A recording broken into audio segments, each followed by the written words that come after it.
In this lecture, we will try to understand the importance of DevOps culture, CI/CD pipelines, which is widely adopted by the industries. Companies want to build high quality apps, and they are building the high quality apps by increasing the efficiency and accuracy of its testing process. Companies are able to produce higher quality apps in a shorter time frame for its customers. They also want to reduce the cost of software development. They are using the CI tools, the CI which aims at refining the integration process, thus breaking it down into a simple daily development task, which again going to help to minimize the build cost and detect defects early in the software lifecycle. As you know, time is money. By developing your app to the market in time, this would not only engage your customer better, but would also assure profits, support pricing, and advance market goal as well. Time to market as an indicator of profitability. Let us imagine a scenario where the complete source code of the applications was built and then deployed on a test server for testing. So it sounds like a perfect way to develop a software. But this process may have many flaws, like a developer have to wait till the complete software is developed for the test result. There is a high possibility that the test result might show multiple bugs. It was tough for the developers to locate those bugs because they have to check the entire source code of the applications, which again slow the software delivery process. Again, the continuous feedback is also missing, due to which the quality of the software can go down as well. And the whole process was manual, which increased the risk of frequent failure. This led to customer dissatisfactions, and so company want to overcome such a chaos. There was a dire need for a system to exist where a developer can continuously trigger a build and test for every change made in the source code. This is what CI is all about. In the CI, first a developer commits the code to the source code repository. Meanwhile, the Jenkins server, a build server, checks the repository at a regular intervals for changes. Soon after a commit occurs, the Jenkins server detects the changes that have occurred in the source code repository. Jenkins will pull those changes and will start preparing a new build. If the build fails, the concerned team will be notified. If the build is successful, then Jenkins deploys the build in the test server. And after testing, Jenkins generates a feedback and then notifies the developer about the build and test result. It will continue to check the source code repository for changes made in the source code, and the whole process keeps on repeating.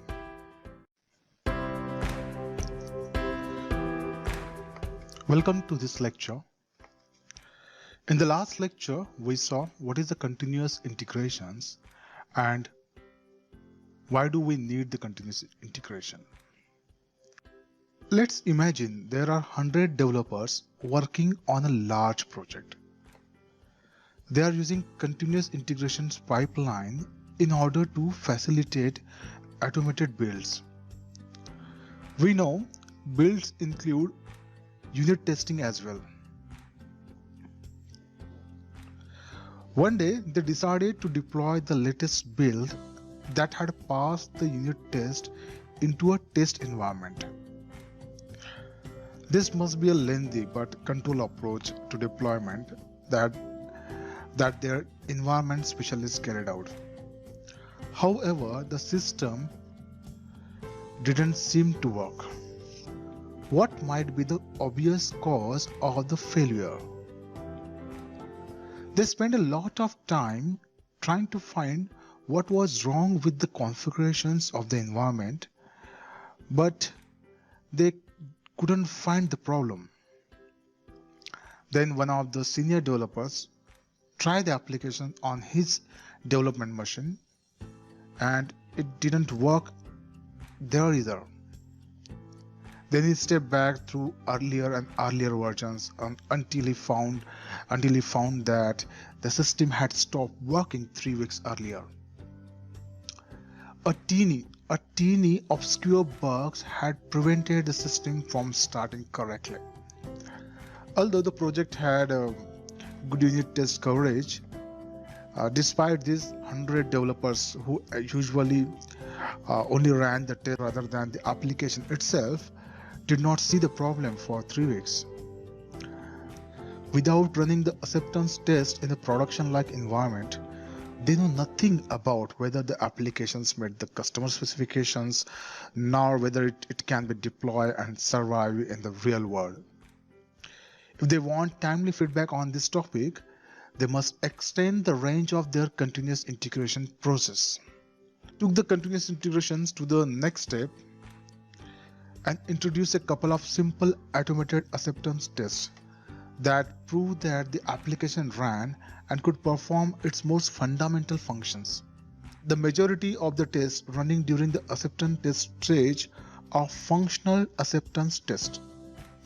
Basically, they build a continuous delivery pipeline in order to make sure that the application is seamlessly deployed on the production environment, by making sure that the applications work fine when deployed on the test server, which is a replica of the production server.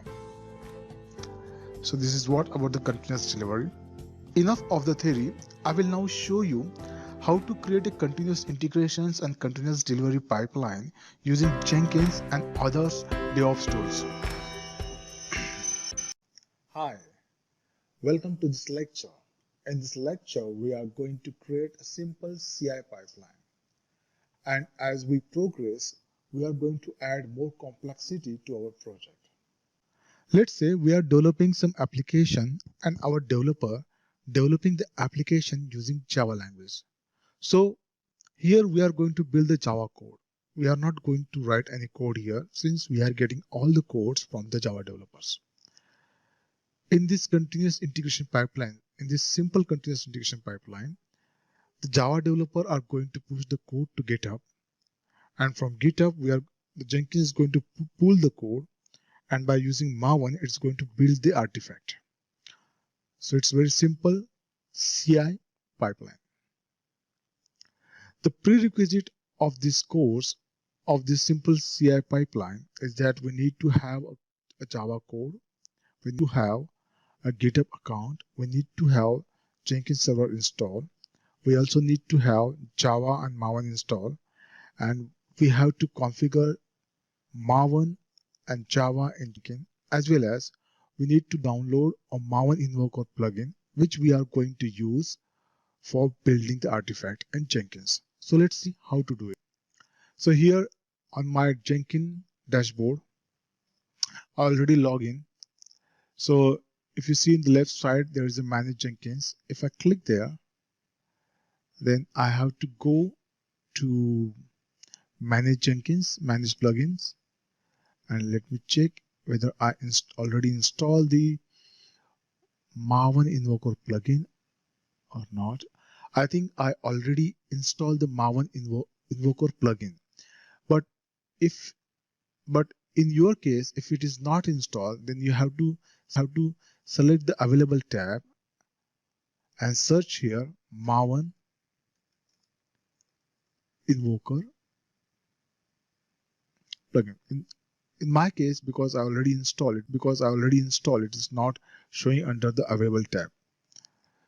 But if it is not installed in your Jenkins server, you will be able to see it here. You just have to select it and install without restart. Once you're done with this, then come back to the Jenkins desktop.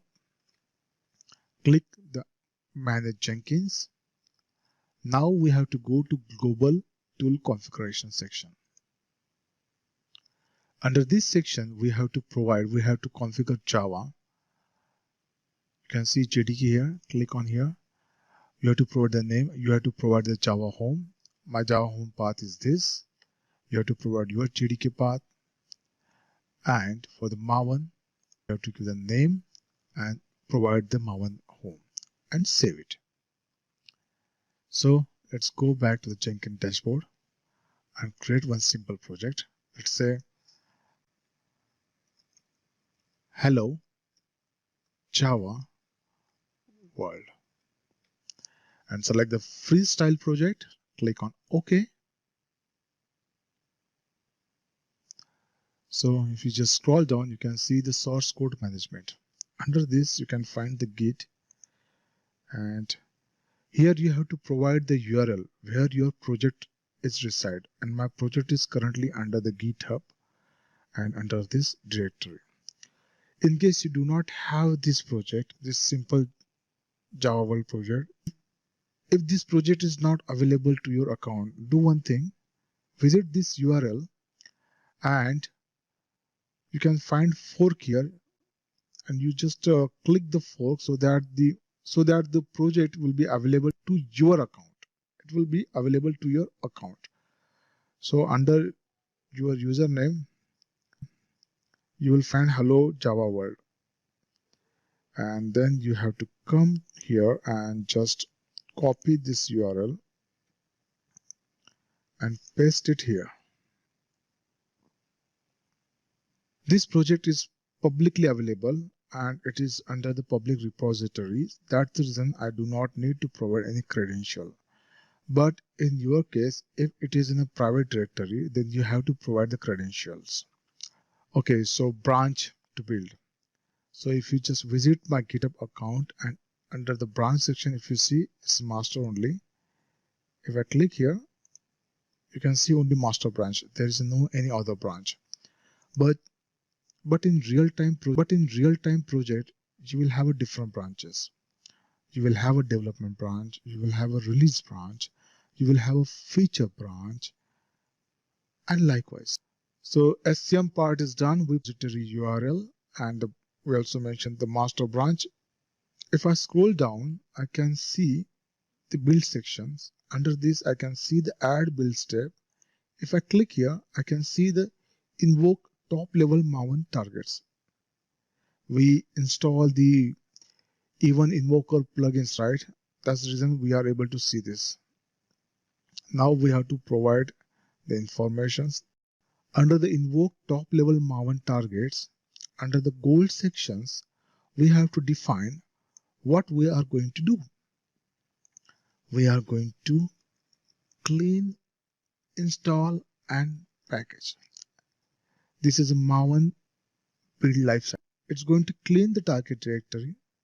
Installment, it install the package into the local repository, and packagement, it take the compile code and package it in its distributed format such as jar.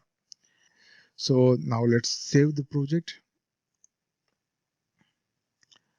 and now if you just click the build now, this one, you will see the build number 1, and if I just click on the build, I can see the console output. Here I can see the logs. Our build is successful and the webapps.war file is generated under the workspace. That's it for the build part.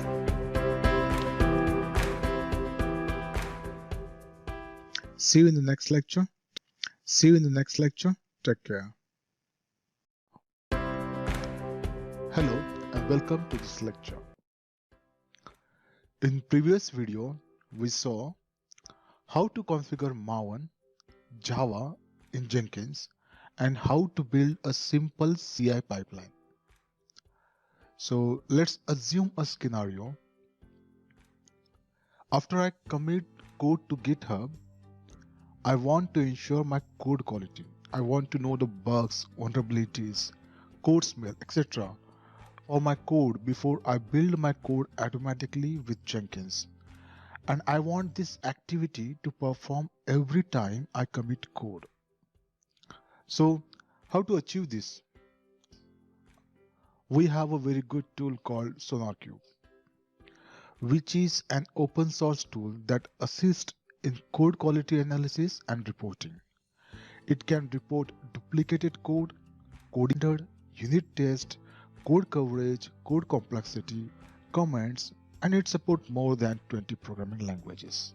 It scans your source code looking for potential bugs, vulnerabilities, and maintainability issues, and then present the result in a report which will allow you to identify potential issues in your application.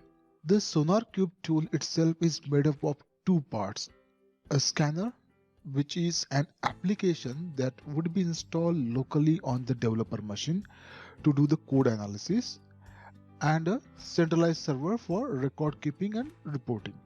So one part is a scanner and another is centralized server. A single SonarQube server instance can support multiple scanners, which enable you to centralize code quality report from many developers in a single place. You will deploy a SonarQube server and scanner to analyze your code and create code quality reports. Then you will perform a test on your machine by scanning an example code with the SonarQube scanner. In this, as soon as the developer commit the code to GitHub, Jenkins will pull the code from the repository and will perform a static code analysis with the help of Sonar Scanner and send analysis report to SonarQube server. Then it will automatically build the project code. In the next lecture, we are going to install the SonarQube and we are going to use it as well in our CI pipeline. So see you in the next lecture. Hello and welcome to this lecture. In this lecture, we are going to install SonarQube on Windows, and we are also going to use it for the static code analysis for one of our Java project. So let's begin with the installations. For this, we need to download the SonarQube installer. Let me open my browser and search for download the SonarQube. You can see the URL sonarcube.org/downloads. If you just click here, you can find the downloader, the community-based editions. Just download this one. If you want some earlier versions, like show all versions, in this course, we are using 6.2. When I was working on 7.8, so I'm just sticking with the 6.2. If you click the community edition here, this pop-up window will come up and it will ask you to save this zip file, which having the SonarQube installer. Hit OK and save it on your hard disk, but I already have it, so I'm not going to save it here. So let me go to the directory where I have it. So this is my installer and this is the path. You have to copy this zip file under the C directory where your OS is running. So under the C, I created one folder called DevOps, and under that folder, I copied the SonarQube installer. Just right click here and extract here.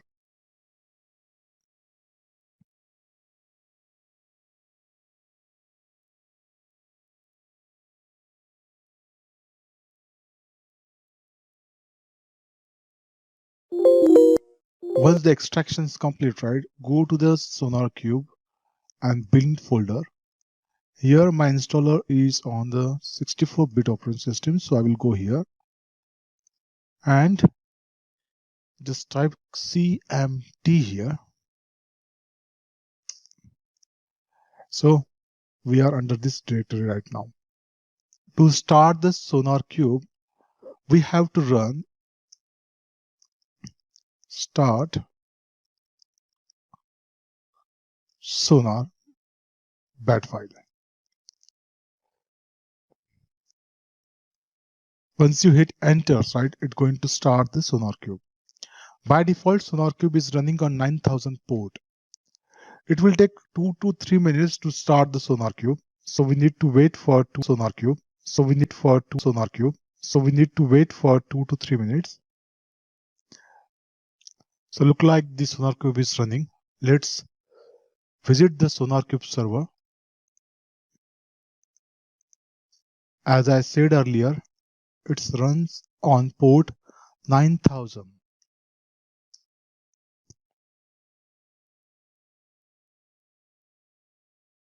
So this is our SonarQube server dashboard. Now logging to it. By default, SonarQube having the username and password as admin. So I'm just using the default password. Admin is a username as well as password.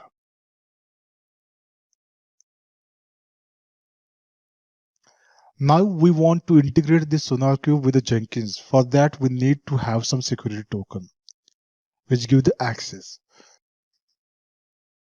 Here under the security and some generate one token here. Under this security, create a new token. Let me call it as Jenkins Sonar. Click on generate. So this is the token. We need to copy this token. Let me copy this token.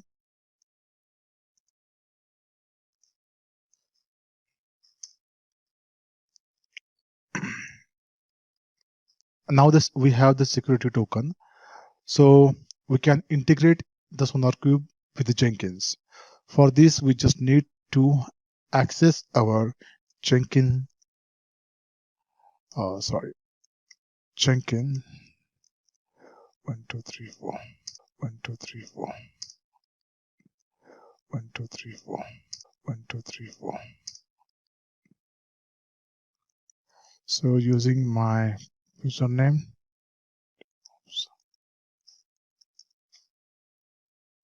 Okay, so here on my Jenkins dashboard, we need to visit the Manage Jenkins, and under this there is a Manage plugin. So let me check if I install.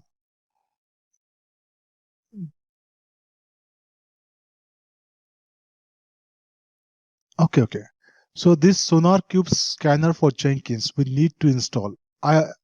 You can see here I already installed the SonarQube scanner for Jenkins, but if it is not installed in your system, then you have to select this available tab and search here SonarQube scanner, but it's not showing because I already installed it.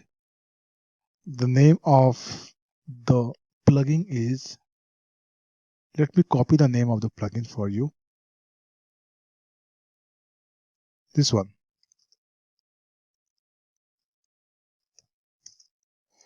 This plugin you have to install in Jenkins.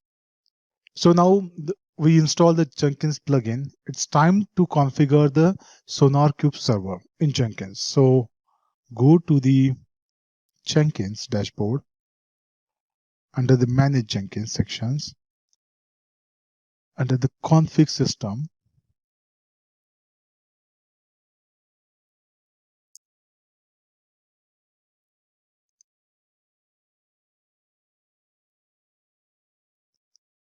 you will be able to see the Sonar servers. Okay.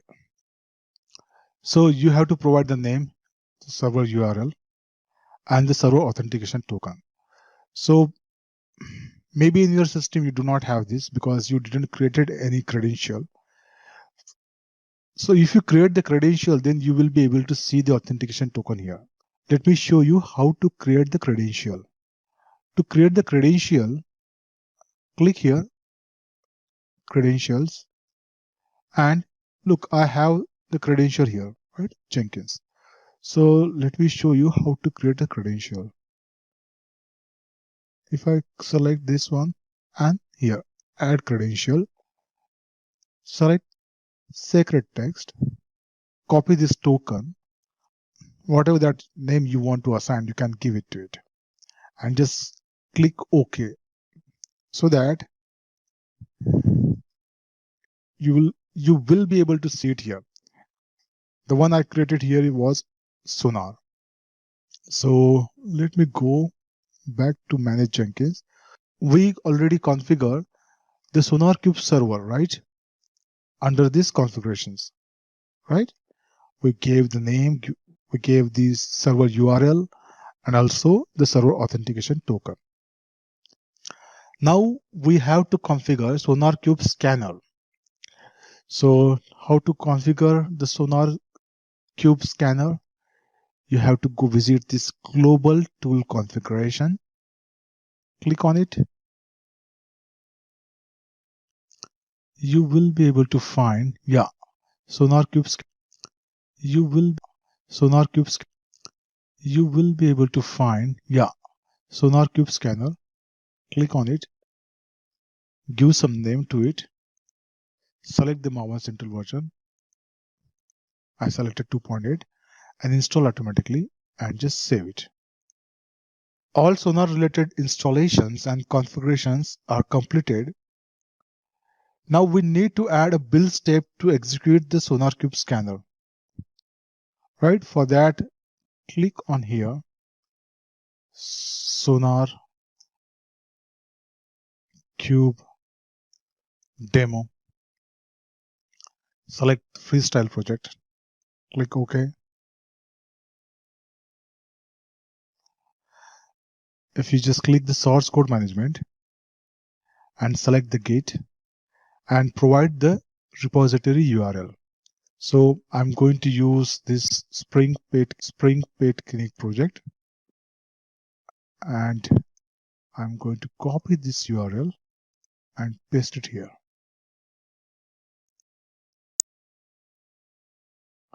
Okay, so branch to build is master. Keep it as master and go to the build section and click on add build steps. Click on the invoke top level Maven targets. Select the version, select the gold. Let me say package. So under this goal, we are saying what we want to do with this project. This is reading the POM file, right? This POM file for building the artifact. So now click add. Now just select the Java 8 is required. I already configured the Java. That's the reason I'm getting this option here. So analysis property. We need to provide some analysis property. We need to fill the required metadata. That is a Sonar project. Okay. You can give any name to it. I'm saying simple Java Sonar. And then another property is Sonar project name. I'm calling that project is simple Java Sonar Cube project. And another one is Sonar dot project version equal to, let's say, 1.0. Now the required metadata is done. It's time for the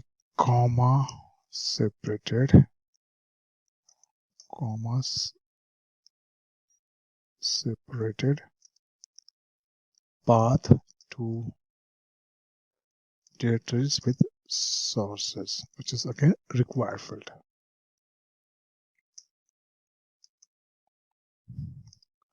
Says Sonar sources equal to src. Okay, so this we are saying this source where our code is, our source code is reside. I'm just going to click it and test, right? So source code is under source folder, and language we are using Java, right? So language Sonar, language Java, it's Java. Okay, and then encoding, we have encoding, we need to provide the encoding as well, encoding details, encoding of the source files. So which encoding we have? Okay, UTF-8 we have to say encoding of the source file, right? Sonar encoding UTF-8. That's it. And now just scroll down a little bit. Now go to the post build action section and tick the publish. Where is the publish? Publish change it test report, right? When Maven runs unit test in a project, it automatically generates the XML test report in a directory called show file report. So we have to provide dash star target show file dash reports slash star dot xml. The two asterisk at the start of the path, best practice to make the configurations a bit more robust. They allowed Jenkins to find the target directory no matter how we have configured Jenkins to check out the source code. Okay, and now just save it. Apply and save. Go and build now. Click on this job. So as you can see here, the analysis is successful and it's giving you a URL. You need to share this URL with your Java developers. Yeah, this URL.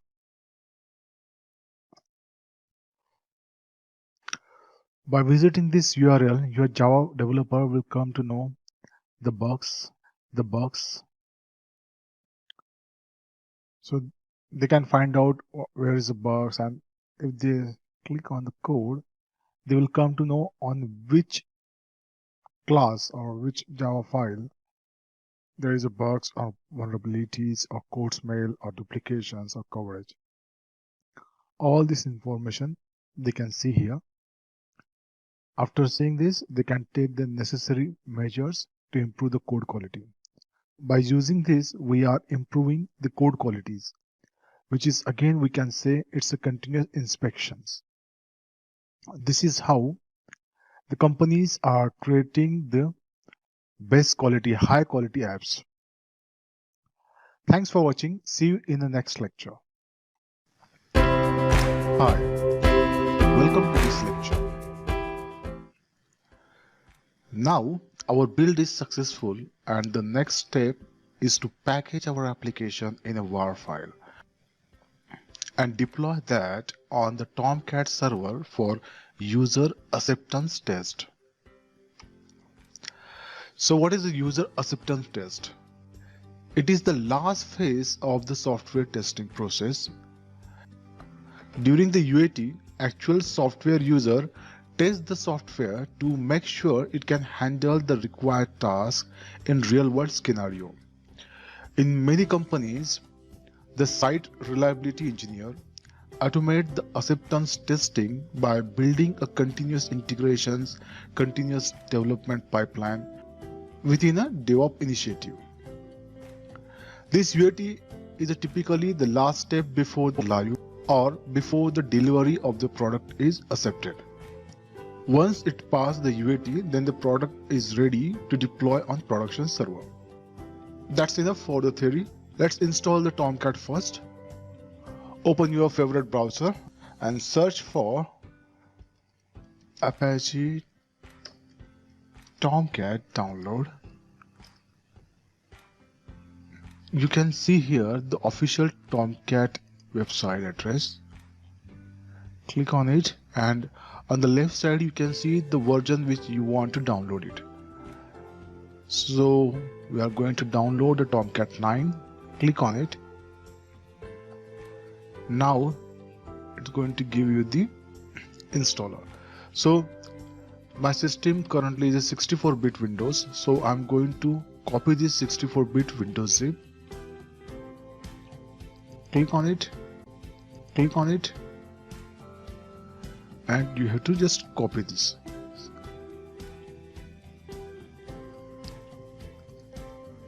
Now let me go to the location where I downloaded this zip file. Right click on it and extract the file here. You will get this directory. It's called Apache Tomcat. And if you just go to the bin, here it's having all the files, like the startup files, shutdown files also. If you want to start the Tomcat, type cmd here. Now we are on a command prompt. So let's say I want to start the Tomcat. So type the startup and just hit enters.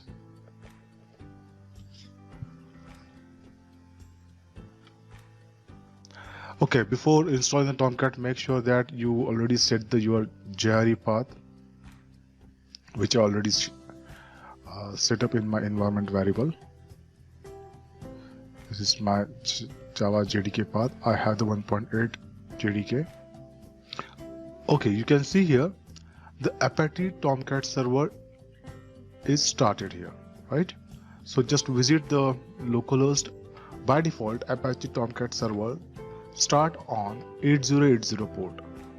We can also change the port if it is required. I will show you how to do these things as well. So visit our Tomcat server, which is again localhost, and the default port is 8080. Hit enters. You can see here. Let me show you one thing here. If you just click the manage app, it's going to ask you the username and password. So this username and password we have to configure in Tomcat user.xml file. So let me show you how to do this. Let me open my Visual Code Editor. If I go to the file, open file, and under the conf, my Tomcat installation directory where I installed the Tomcat, under that you can find the configuration directory. Under that you can find the Tomcat user. If I click open, you will see this page. By default, this section is commented. So to get access, we need to create one user and password along with it. So here I created the two users called admin and web servers. And we need to assign the role to it. So this is the steps you have to define under the Tomcat user. If you want to deploy your WAR files through the Jenkins, user should have the role of manager script.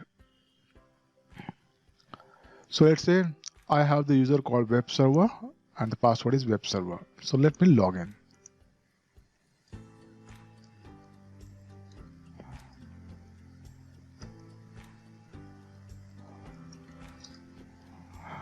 Yeah, now here you can see the docs, example, host manager, manager, and welcome. So what you are actually here, you are seeing is whatever that is mentioned under the web apps.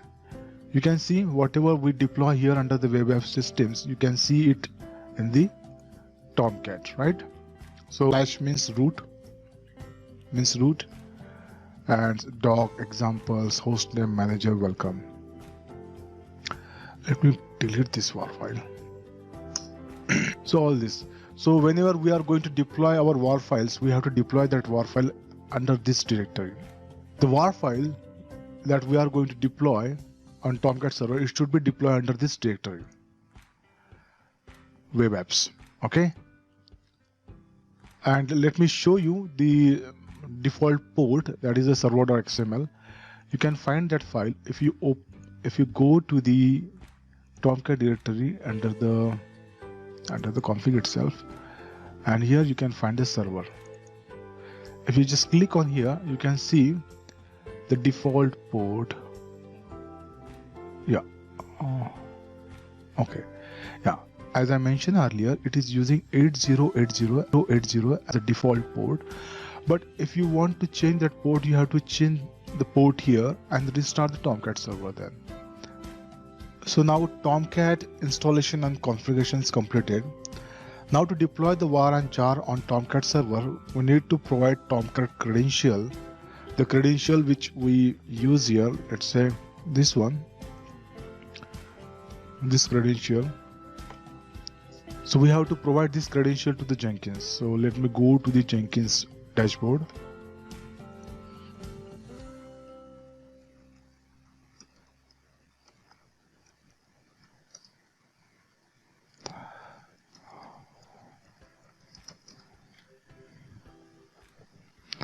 Okay, so under this credential,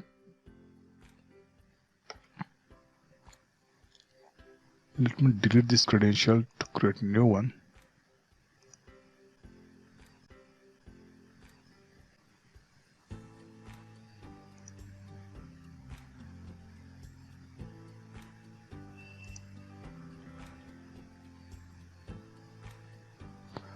Let me show you how to create the credentials. So let me delete this first. Okay, now click here, credential system global credential unrestricted. Let me go first, credential, then click on Jenkins, then click on global credentials, and then click on add credentials and username and password. So what's the username? And the password is same. I will say it at Tomcat and hit on OK. So this is the way we have to create the credential in Jenkins. So ready. So to deploy the var or jar file on Tomcat server, we need to have one plugin called deployer to container plugin. This plugin I'm referring this plugin, deployer to container plugin. We need to install this plugin on Jenkins. Once we install this plugin in Jenkins, we will get an option under the post-step actions that is called as deploy on container. Okay, so let me go to the Jenkins and under the manage Jenkins section, manage plugins. Let me check whether I already installed it or not.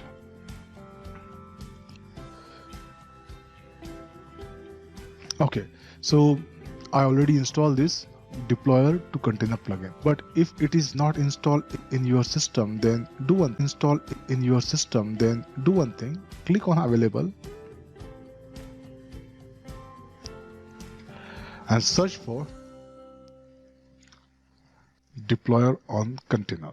Here you will get it here. Select that plugin and install without restart. Okay, so the plugin will be available. Now move to the static code analysis job.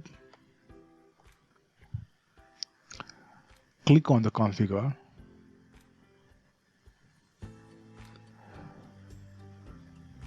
We already did all these things in the continuous integration part, right? We also configure the SonarQube scanner properties here. Since we are using the SonarQube scanner, we have to make sure that our SonarQube scanner is up and running. How's it? We also created the JUnit test result. Now, yes. So if you just click add post build action, you will be able to see the deploy var to a container. When you click on that, you will get these things. You just have to provide these details here. We are mentioning the var location here, the context path. The context path I put at welcome. You can say anything. Let's say you will come to know what is meant by the context path. Say anything, whatever you like. I said welcome. Now under the containers, I selected a Tomcat 8 container and I provided the credential which I created in Jenkins, and then I provided the Tomcat URL. Okay, so apply and save. Now run the build and see what happened. Click job, click on the console output. Now it's running the SonarQube scanner for the static code analysis.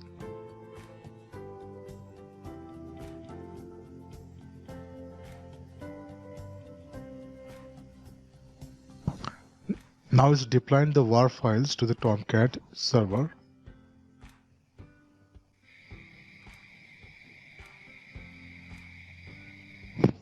Now you can see the deployment is successful.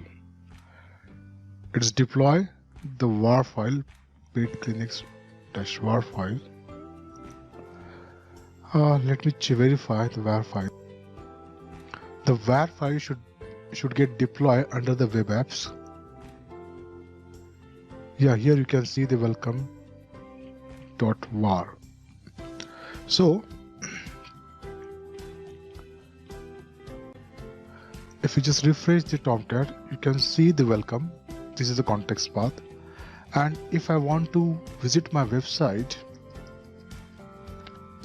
the context path was welcome. Now just hit enter. You should be able to see the website. Yeah, this is the website. Got it. So now by using the continuous delivery pipeline, we are able to deploy the var file on the test server, where we are going to perform the unit acceptance test. Thanks for watching.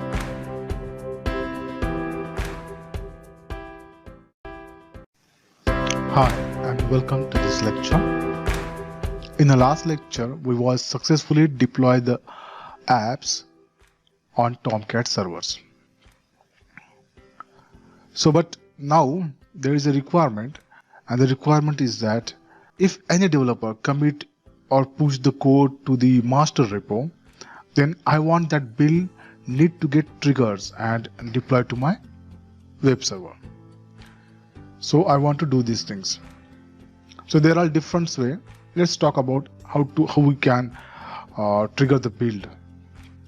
If we just come across our code in the build trigger section, you can see there's a different way we can trigger the build.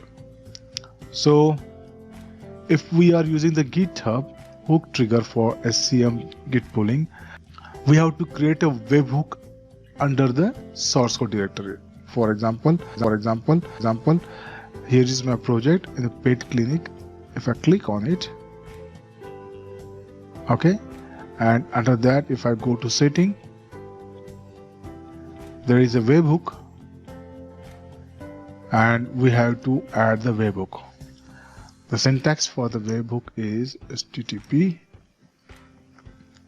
IP address of your Jenkins server colon port / GitHub - webhook, and then select the content type application JSON and select just the push event. We have to select some event, right? And then add the webhook. If you enable these things, then what is going to happen? Whenever developer push any code changes to the master branch, the build is going to trigger. Okay, this is one method. Another one is build periodically.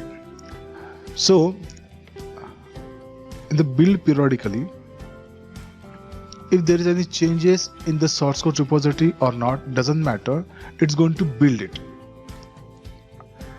But if we want to build only when there is a change, then we can do it policy. What I want here, I want to run the build for every 5 minutes if there is any changes. So apply and save it. Okay, so now let's go to the project and change something. Let's say source main web applications web info and JSP page, and let's have some changes here and see how it goes. So welcome CD. I just changed welcome to welcome CD, and now I'm going to commit these changes to the master branch. Okay, so let me go here and just refresh it. The last build was 330, right? So it's going to happen at any moment now. Just wait.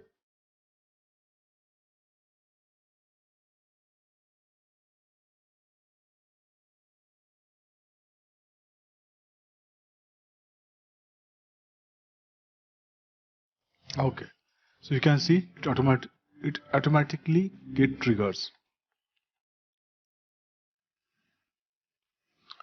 We haven't clicked anything. Just click here.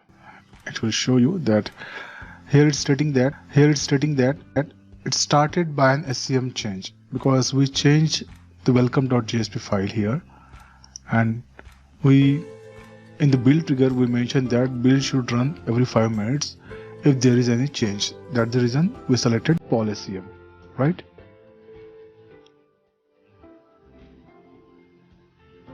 So started by an SCM change.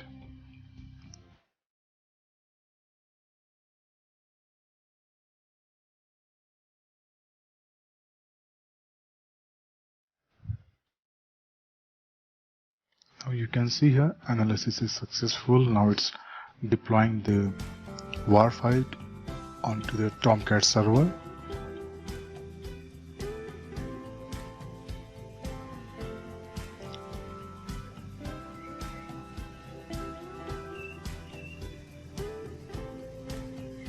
So what changes? We edited this value to welcome CD. So it is success. So it's saying that build is successful.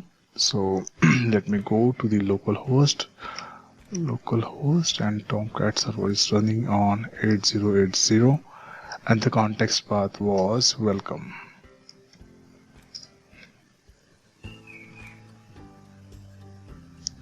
Okay, you can see there is a change, welcome CD. So this is how we can use the build trigger to automatically run the CI/CD pipeline. Thanks for watching. See you in the next lecture. In this section, we are going to install Jenkins on our Windows operating systems. So before installing Jenkins, we need to have JDK8 installed in our system. If it is installed in your system, then we can directly go ahead and start with the installation process of the Jenkins. But if it is not installed, then you have to download it from the internet and install in your systems, and then we can progress with the installation of the Jenkins. So first I need to check whether the JDK8 is installed in my system. So let me go and check Java version.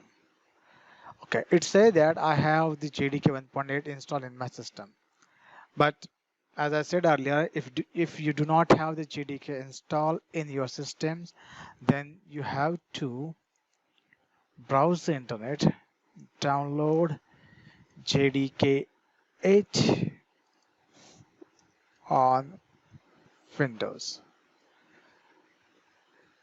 Yeah, very first search result, it will goes to the oracle.com, where you can find the JDK, and here you can find the Windows installer. Based on your Windows installer, you can select the package and download on your system, but for that you have to accept the license first. Then you will be able to download the package on your systems. Once it gets downloaded, you can install it on your systems. So that if you do not have the JDK in your system, you have to do these things. Okay, so we have the Java install, right? So in our system, so let's go to the just visit the URL where you can find the Jenkins latest version. So the URL is http colon mirrors mirrors Jenkins IO Windows latest. Let me put this URL here so you can see it. Okay, so http colons double then mirrors.jenkins.io/windows/latest. Okay, if you just hit enter,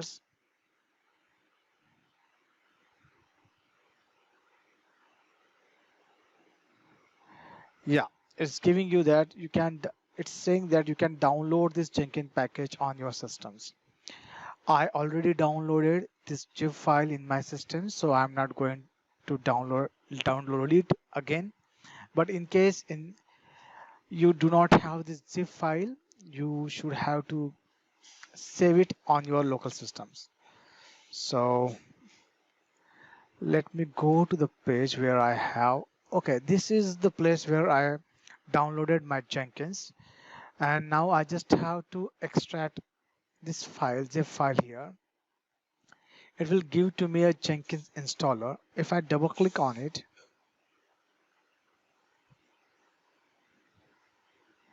yeah, it gives this setup wizard, and just like any other Windows installations, this is very straightforward, so not explaining anything in more detail here. It's very straightforward. I'm just using the default setting here. Next, install it.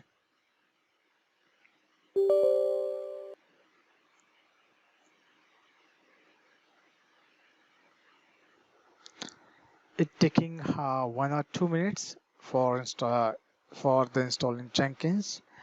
So yeah, it's completed the Jenkins installation. So click finish. You can see here we are able to see the Jenkins UI. It's taking a little time to get ready, so we just have to wait for a while. Okay, now we can see this getting started page where it asking the administrator password, and it also gives the link where we can find this administrator password.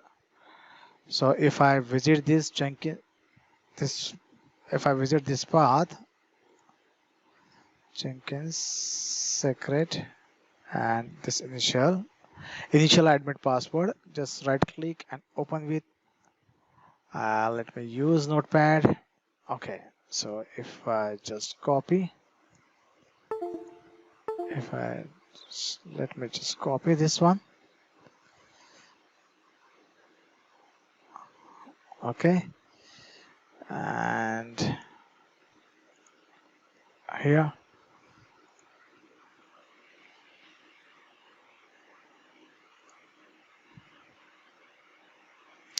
so customize Jenkins. So here I'm going ahead with the install suggested plugin. Actually, what it is doing in the background, it is going to install all this plugin, which is mentioned here. So I'm just, installation is completed. Now we have to create the first admin user. I call it as a DevOps.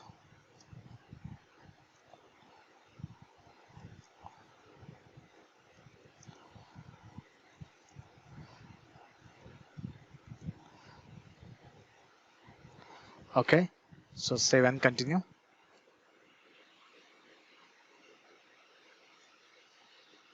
Yes, we currently on this Jenkins URL. Save and finish.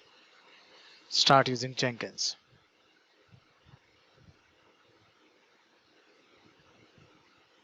So this is our Jenkins UI.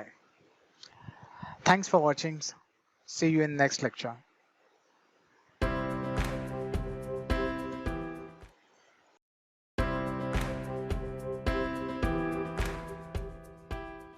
Hello, hi.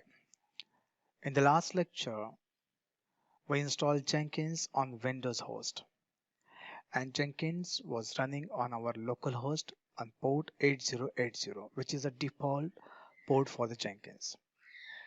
Now, due to some reason or some port conflict issue, we have to run Jenkins on some other port,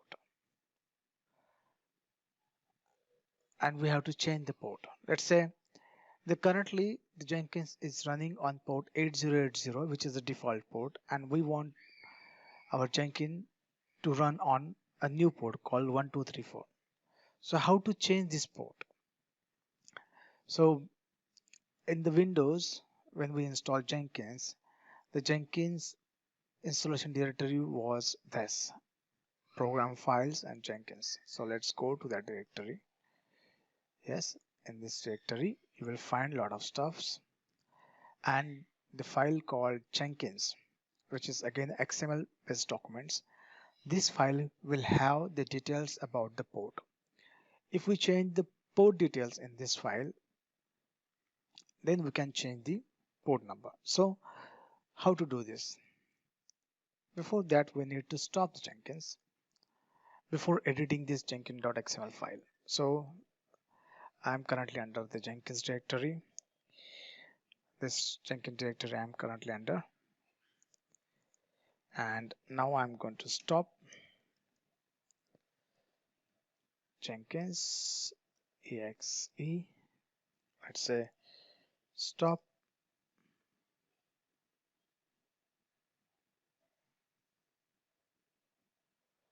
Look like it is already stops. Okay, so no issues. So let's to edit this Jenkins.xml file, I'm going to use the Visual Studio editor. You can use any editor which you prefer, like Atom, Sublime Text Editor, or anything else. I'm using the Visual Studio. I will go to the file, open the file, and under this Jenkins installation directory, I can find the Jenkins here, this one. If I open this file, Jenkins XML documents, okay, you can see here this and this Jenkins.xml file. In this argument sections, if you just see here, it is a default port was assigned 8080. Now we want to assign some different port. So let's say we want to run Jenkins on 1234 port. Okay, here you can see Jenkins is was running on 8080. We just stopped Jenkins, but we didn't refresh it. If we refresh it, we can see it's now running because currently Jenkins is stopped here. So 8080 was the default one. Now we are assigning the new port 1234. So we just assign it to new port here. Let's Control S. Okay, it's asking us to do the things as admin. So re-entry as admin. Okay, and just Control S. Let me verify the port again. Yeah, 1234. Okay. So now it's time to start the Jenkins. So I'm going to my command line and exe again jenkins.exe space strrt, right? So hit enter. Now so Jenkins started. If I refresh this page, let's see what happened. This site is it's not reachable because we changed the port. But if we change the port from 8080 to 1234, the new port that which we recently assigned, okay, still it's not. Just wait for few minutes because it's take little time to restart it. If you just refresh it, you can see something is there, some activity is going on under this port, new port 1234. And let me open a new browser. Let's say localhost 808080. Yeah, so because we changed the port from 8080 to 1234, so Jenkins is currently running on 1234. It's still taking time to start.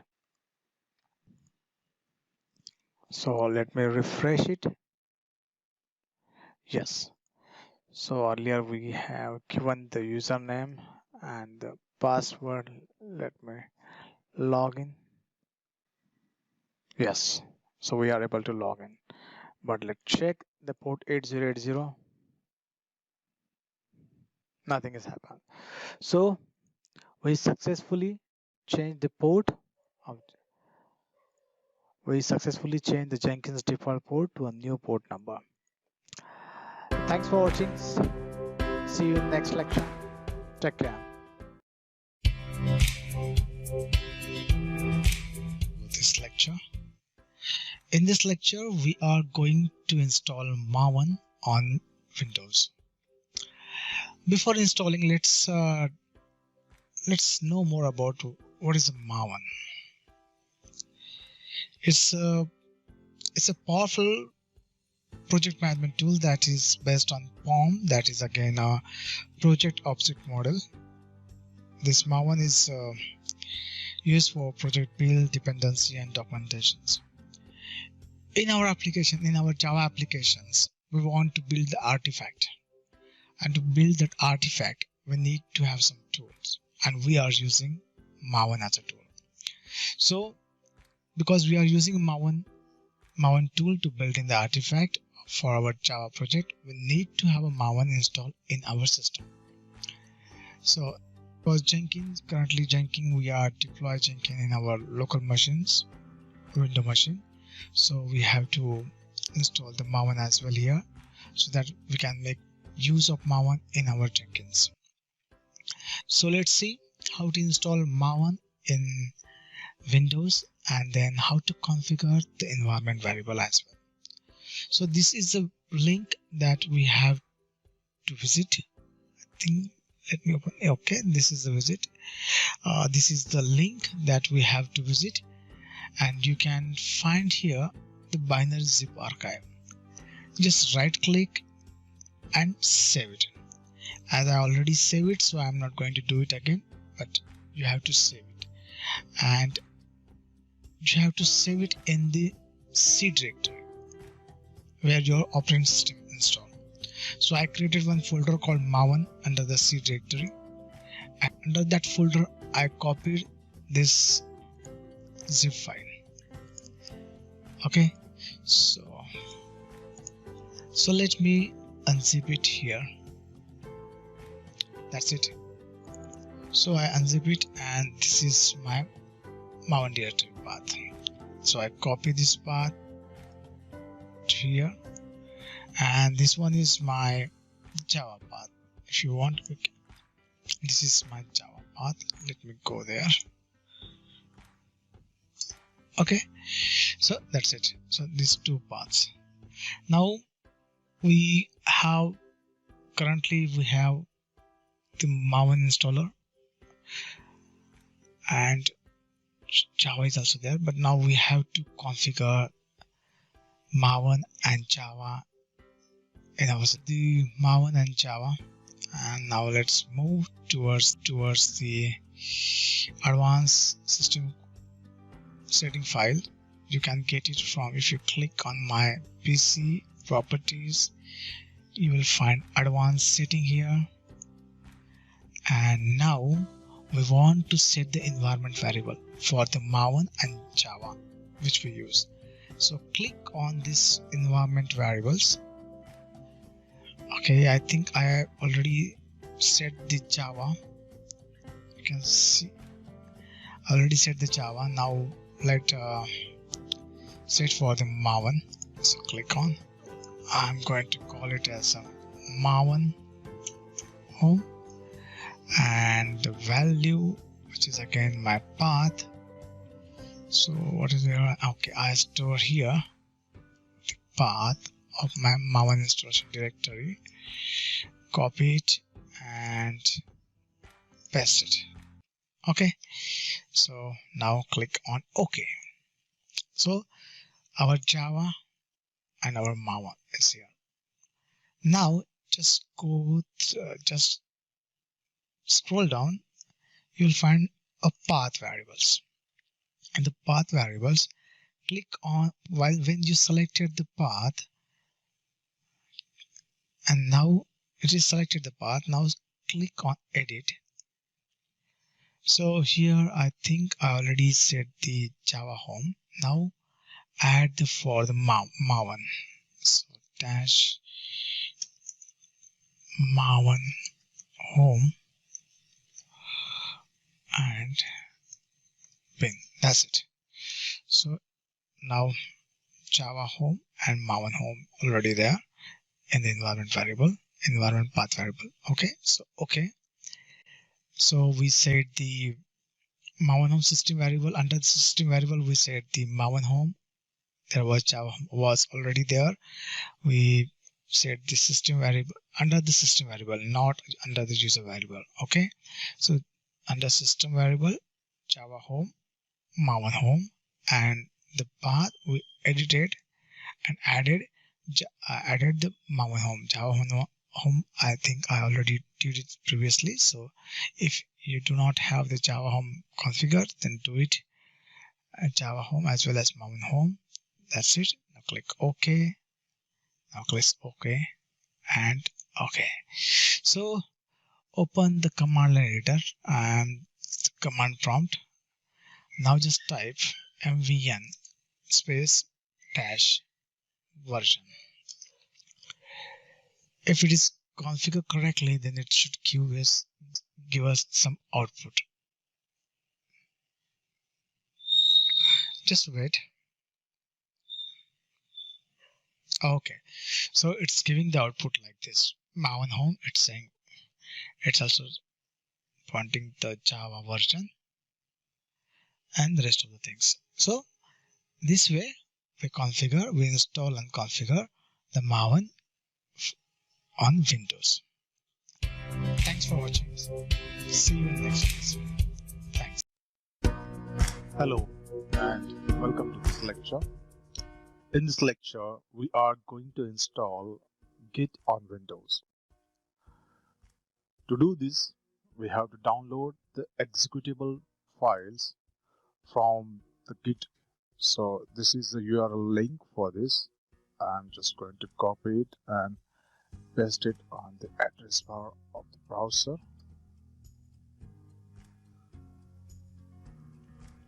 Once you press enter, you will see this pop-up will come up and it's saying you that to save this executable files. Since I already saved this executable file on my system, so I'm not going to do this. And let me show you. Once you download the file, how to install the Git on Windows. So for this, let me do. This is my executable files. When I double click on this executable files, you can see the pop-up window here, and it's very straightforward installation process. Nothing major to discuss here. It's a very straightforward installation process, and I'm using the default setting. So next, select destination location. Next.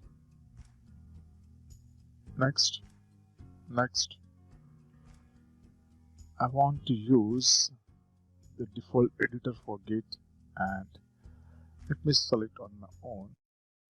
Okay, so I have the visual code editor which I'm going to make as a default editor for Git. So yes,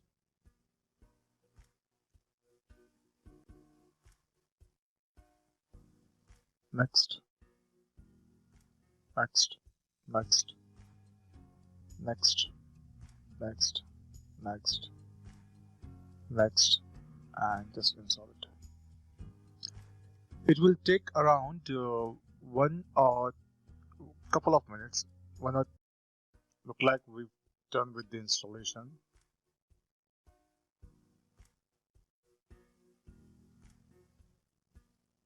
Yes. So this is how we have to install the Git on Windows. So let me launch the Git bash.